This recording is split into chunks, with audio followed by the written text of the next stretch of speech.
Hi friends, ഞാൻ sheet mask try ചെയ്യാമെന്ന് വിചാരിച്ചു കേട്ടോ. അത് എൻ്റെ സബ്സ്ക്രൈബർ ആയിട്ടുള്ള എൻ്റെ അനിയത്ത് തന്നെ എന്നോട് പറഞ്ഞ കാര്യമാണ്, ഇതൊന്ന് റിവ്യൂ ചെയ്യണേന്ന്. അപ്പോൾ വിറ്റാമിൻ സി ആയിട്ട് എടുത്തിട്ടുള്ളത് 49 റുപ്പീസാണ്. എങ്ങനെ അപ്ലൈ ചെയ്യണം, എങ്ങനെയൊക്കെ അതിന് മുൻകരുതൽ എടുക്കണം എന്നുള്ള കാര്യങ്ങളൊക്കെ ഇതിൽ ഡീറ്റെയിൽ ആയിട്ട് കൊടുത്തിട്ടുണ്ട്. നമ്മൾ ഏത് മാസ്ക് ആയാലും ഷീറ്റ് മാസ്കോ എന്ത് തന്നെ ആയാലും ഉപയോഗിക്കുമ്പോൾ അതിൻ്റെ പ്രിക്കോഷൻസും അപ്ലൈ ചെയ്യേണ്ട ഫോർമുലയും ഒക്കെ നോക്കിയിട്ട് നമ്മൾ ഓരോ കാര്യങ്ങൾ ചെയ്യണം. ഇല്ലെങ്കിൽ അത് നമുക്ക് ചിലപ്പോൾ നമ്മൾ ഓരോ സ്കിന്നിന് നമുക്ക് പറ്റില്ലെങ്കിൽ അത് നമുക്ക് സ്കിന്നിന് ഇറിറ്റേഷൻസോ കാര്യങ്ങളൊക്കെ ഉണ്ടാക്കാനും സാധ്യതയുണ്ട്. സോ ഞാനത് പൊളിച്ച് നല്ല ലിക്വിഡ് ഫോമിലായിട്ടുള്ള ഷീറ്റ് മാസ്ക് ഒക്കെ എടുത്തു.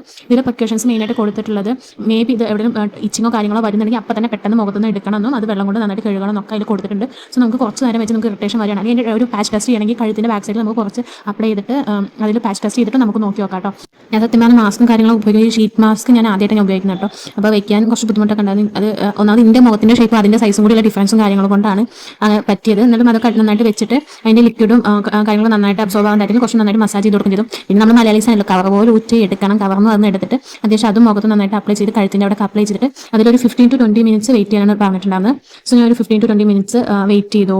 അങ്ങനെ 15 to 20 മിനിറ്റ്സ് കഴിഞ്ഞപ്പോൾ എനിക്ക് നല്ല കണ്ണിനും മുഖത്തേക്ക് നല്ലൊരു കുളിർമായിട്ട് കിട്ടില്ലേ, നല്ലൊരു തണുത്ത ഫീൽ ആയിട്ട് നല്ല സംഭവം, നല്ല രസമാണ് കേട്ടോ. എന്നിട്ട് നമ്മൾ അത് എടുത്ത് കഴിഞ്ഞാൽ അതിന് ബാക്കി വരുന്ന സെറും കാര്യങ്ങൾ നമ്മുടെ ഫേസിൽ തന്നെ ഉണ്ടാവും. നമ്മൾ വാഷ് ചെയ്ത് കളയണ്ട, അത് നന്നായിട്ട് മസാജ് ചെയ്തിട്ട് ഫേസിൽ തന്നെ അപ്ലൈ ചെയ്യാം. എനിക്ക് നിങ്ങൾക്ക് ക്യാമറയിൽ മനസ്സിലാവുന്നുണ്ടോ എന്ന് എനിക്കറിയാം, പക്ഷേ ഫസ്റ്റത്തേക്ക് ഒന്നുകൂടി ബ്രൈറ്റ് ആയിട്ട് വന്ന പോലെ എനിക്ക് ഫീൽ ചെയ്തു കേട്ടോ. ഒരു അഫോർഡബിൾ റേറ്റിന് നമുക്കൊരു ഷീറ്റ് മാസ്ക് നോക്കണമെങ്കിൽ സ്റ്റുഡിയോ നമുക്കൊരു 2-3 തരത്തിലുള്ള ഷീറ്റ് മാസ്ക് നമ്മുടെ സ്കിന്നിന് സ്യൂട്ടായിട്ട് വാങ്ങി ഉപയോഗിച്ചൊക്കെ ചെയ്യാം. അപ്പോൾ അത്രയേ ഉള്ളൂ. Bye guys.